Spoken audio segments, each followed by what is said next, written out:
नमस्कार दोस्तों, मैं हूं राम लालवानी और स्वागत है आपका इस संडे मॉरल वैल्यू वीडियो में। आज की वीडियो में मैं आपको 4 सूत्र बताने वाला हूं जिससे आपकी जो मानसिक दुर्बलता है वो पूरी तरीके से दूर हो जाएगी। क्या आपने कभी इस मानसिक दुर्बलता को महसूस की है? देखिए, मानसिक दुर्बलता मतलब ये होता है जब हमारे मन में गलत विचार आते हैं अपने लिए और दूसरों के लिए भी। ये जो दुर्बलता वर्ड है इसका मतलब क्या है? दुर्बलता जो शब्द है इसका मतलब है दुर्बलता। दुर्बलता मतलब कि इसमें बल नहीं है, इसमें शक्ति नहीं है। ये आड़े टेढ़े विचार सोचती है, ये ऐसे विचार सोचती है जिससे कि हमारा भला नहीं होता है, हम आगे नहीं बढ़ सकते, हम सफल नहीं हो सकते। तो आइए मैं आपको 4 सूत्र बताता हूं जिससे आप पूरी की पूरी तरीके से मानसिक दुर्बलता को दूर कर सकते हैं। तो चलिए बिना किसी देर के हम लोग शुरू करते हैं। तो सबसे पहला सूत्र जो है मानसिक दुर्बलता को दूर करने के लिए वो है ईमानदारी। ये सभी को पता है, ये कोई मैं नई चीज नहीं बता रहा हूँ, ये आप सबको ही पता है कि ईमानदारी बहुत जरूरी है। पर मैं आपको ईमानदारी का सच्ची डेफिनेशन, सच्ची परिभाषा बताना चाहता हूँ। देखिए, ईमानदारी वो नहीं है जो हम लोग बाकी सबके साथ निभाते हैं। ईमानदारी तो वो है जो हम लोग अकेले में खुद के साथ निभाते हैं। आपको भी काम दिया हुआ है, आप उसको अकेले में किस तरीके से कर रहे हैं, वो है आपकी ईमानदारी। जो ईमानदारी की परीक्षा होती है वो बेईमानों के बीच ही होती है। बेईमानों के बीच पता चलता है कि ये ईमानदार व्यक्ति है या नहीं है। बेईमानों के बीच जो ईमानदार व्यक्ति है वो एक हीरे के समान चमकता है, जबकि बेईमान लोग सब कोयले के समान। मेरा कहने का क्या है कि अकेले में ईमानदारी की परीक्षा हमारे खुद के सामने होती है, बट अगर हमको ये प्रूव करना है कि हम ईमानदार हैं, हमको बेईमानों के साथ रहना पड़ेगा। देखिए, ईमानदार व्यक्ति तो वो भी है जिसको बेईमानी करने का मौका नहीं मिला। क्या बोला मैंने? ईमानदार वो हर व्यक्ति है जिसको बेईमानी करने का मौका नहीं मिला। ईमानदार तो वो व्यक्ति है जिसको बेईमानी करने का मौका मिला पर उसने बेईमानी किया नहीं। आप समझ रहे हैं मेरी बात? अगर आपको बेईमानी करने का मौका मिलता है फिर भी आप बेईमान नहीं करते, तब आप ईमानदार हैं, सच्चे मामले में ईमानदार हैं। और आप ईमानदार तब भी है जब आपको कोई नहीं भी देख रहा हो और आप अपना काम ईमानदारी से कर रहे हैं, तब भी आपको ईमानदार बोला जाएगा, तब भी आप ईमानदार हैं। तो जब भी आपको ऐसा अपने को शक हो कि मैं ईमानदार हूं या नहीं, तो अपने आप को एनालाइज कीजिए। देखिए कि क्या मैं इन सूत्रों के ऊपर, क्या मैं ये जो पॉइंट्स मैंने अभी आपको बताया, क्या आप उस पर खरा उतर रहे हैं? अगर हाँ, तो आप ईमानदार हैं। अब इस बात को समझिए। और देखिए, हम सबको पता है कि ईमानदार व्यक्ति की जरूरत हर किसी को रहती है। एक बेईमान व्यक्ति को भी ईमानदार व्यक्ति की जरूरत रहती है। आप बोले कैसे? देखिए, कोई बेईमान व्यक्ति है, वो भी चाहता है कि मेरे घर में ईमानदार नौकर है, मेरे कर्मचारी ईमानदार रहे, मुझसे हर एक चीज बताए, मुझसे हर एक चीज शेयर करे, मेरा कहा माने, मैं जो उनको काम बोलूं वो अच्छे ढंग से करे, एक समय पर करे। तो आप समझिए, हर बेईमान व्यक्ति भी ईमानदार व्यक्ति को चाहता है। ये जो बेईमानी है ये कहीं पर भी नहीं लेके जाती व्यक्ति। ईमानदारी चाहे तो, अगर व्यक्ति ईमानदार रहे तो चाहे तो कुछ भी हासिल कर सकता है, बड़ी से बड़ी सफलता हासिल कर सकता है। ये ईमानदारी पर ही निर्भर है। और दूसरा सूत्र है समझदारी। देखिए, समझदार किस व्यक्ति को बोलेंगे? क्या मुझे बता सकते हैं समझदार किसको बोलेंगे?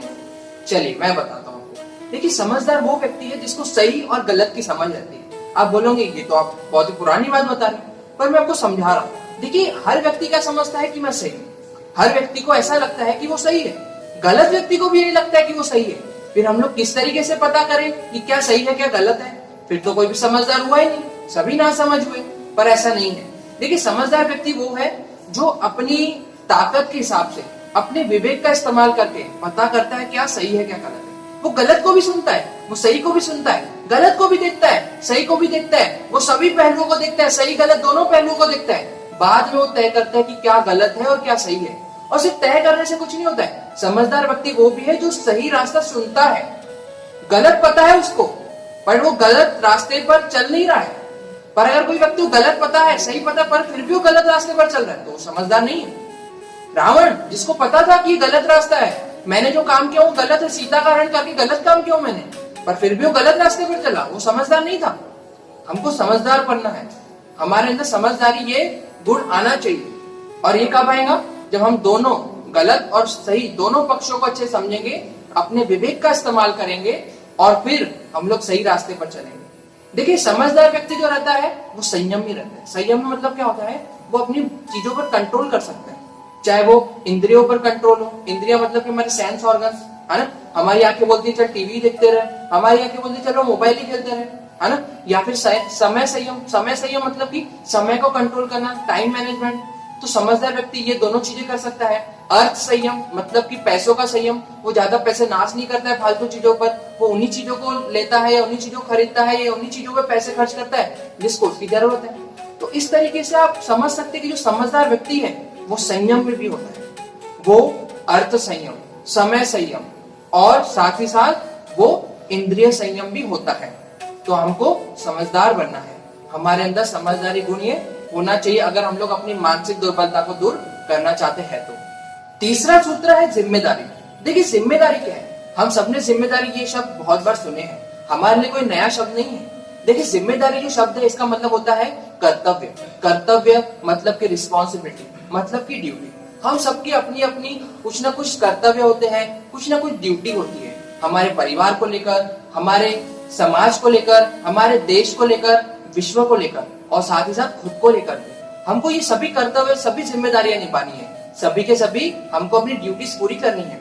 जो परिवार को लेकर हमारे कर्तव्य है उनको पूरा करना है। अगर आप एक बड़े भाई हैं तो आपको छोटे भाई की जरूरतें पूरी करनी है, आपको माँ बाप की सेवा करनी है। अगर आप छोटे भाई है तो आपको बड़ों का कहा मानना है, ये आपका कर्तव्य है। अगर आप समाज के अंग है, जो कि हम सब है, तो हमारा समाज के लिए भी कुछ कर्तव्य बनता है। अभी जैसे कि मैं टीचर हूँ तो हमारा कर्तव्य क्या बनता है कि हम लोग बच्चों को अच्छी शिक्षा दें, हम लोग उनको विद्या दें, हम लोग उनको सही आचरण सिखाएं, उनको ऐसी दिशा में लेके जाए जो सफल हो, जिनसे वो खुशी हो, जिनसे उनका जीवन खुशहाल बने। ये सब हमारा कर्तव्य है। आप जिस क्षेत्र में कार्य करते हैं, आपका उस क्षेत्र में समाज को लेकर कुछ ना कुछ कर्तव्य बनता है। सिर्फ समाज देने के लिए नहीं है, हमको समाज को देना भी है।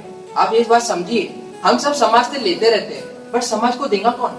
हम सबको समाज के ऊपर ध्यान रखना है, हम सबको समाज का कर्तव्य जो हमारे ऊपर है उसको निभाना है। उसी व्यक्ति को हम लोग जिम्मेदार कहेंगे। और एक ईमानदार और समझदार व्यक्ति ही जिम्मेदार व्यक्ति बन सकता है। अगर कोई व्यक्ति ईमानदार नहीं है, समझदार नहीं है, तो जिम्मेदार भी नहीं बन सकता है। अब इस बात को समझिए, क्योंकि वो तो अपना ही कार्य नहीं कर रहा है तो दूसरों कार्य कैसे ईमानदारी से करेगा, अपना कर्तव्य कैसे ईमानदारी से निभाएगा।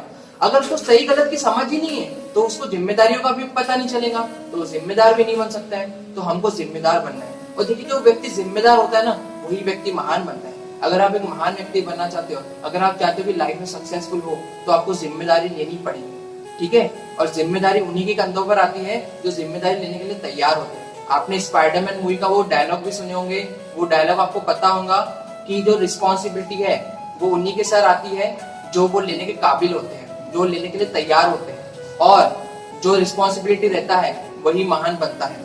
इस बात को आप समझिए। और चौथा सूत्र है बहादुरी। बहादुरी बहुत ज्यादा जरूरी है। देखिए एक कायर अगर जीत निश्चित हो ना तो वो बहादुरी दिखाता है। अगर हम लोग जीतने वाले हैं तो हर एक व्यक्ति बोलता है कि हाँ चलो मैं भी चलता हूँ लड़ने के लिए। पर अगर जीत निश्चित नहीं है, अगर हमको पता नहीं कि हम लोग जीतने वाले हैं कि हारने वाले हैं, तो एक बहादुर व्यक्ति ही बोलता है कि हाँ चलो मैं भी चलता हूँ लड़ने के लिए। हमको बहादुर बनना है, हमको कायर नहीं बनना। जो व्यक्ति जिम्मेदारी लेता है ना, वही व्यक्ति बहादुरी से उसको पूरा भी कर सकता है।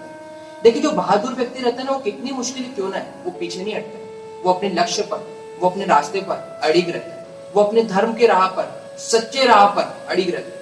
धर्म का रास्ता हमको यही सिखाता है कि हमको सत्य और न्याय के रास्ते पर चलना चाहिए, हमको सबसे सत्य बोलना चाहिए, हमको सत्य लोगों का साथ देना चाहिए, हमको बुरे लोगों का साथ बिल्कुल नहीं देना चाहिए। साथ ही साथ हमको हमेशा न्यायकारी लोगों का साथ देना चाहिए और हमेशा न्याय करना चाहिए और लोगों को न्याय देना चाहिए। यही बहादुर व्यक्ति की पहचान है। और जो बहादुर व्यक्ति रहता है ना, वही जीवन में सफल होता है। अगर आपने ये 4 सूत्र अपने जीवन में उतार ली तो आपकी मानसिक दुर्बलता है तो दूर हो ही जाएंगी। आपके अंदर तो ऐसी भावनाएं आती है, आपके अंदर जो विचार संयम, आप जो विचार संयम नहीं कर पाते हो, अभी थोड़ी देर पहले मैं आपको संयम के बारे में बताया था, आपने विचारों को कंट्रोल नहीं रख पाते हो, ये चीजें भी उससे शुरू हो जाएंगी। अब इस बात को समझिए, ये बहुत ही इंपॉर्टेंट सूत्र है। इसको अगर आपने लाइफ में उतार दी तो आप जो चाहे वो पा सकते हैं। तो आज के लिए इतना ही, धन्यवाद।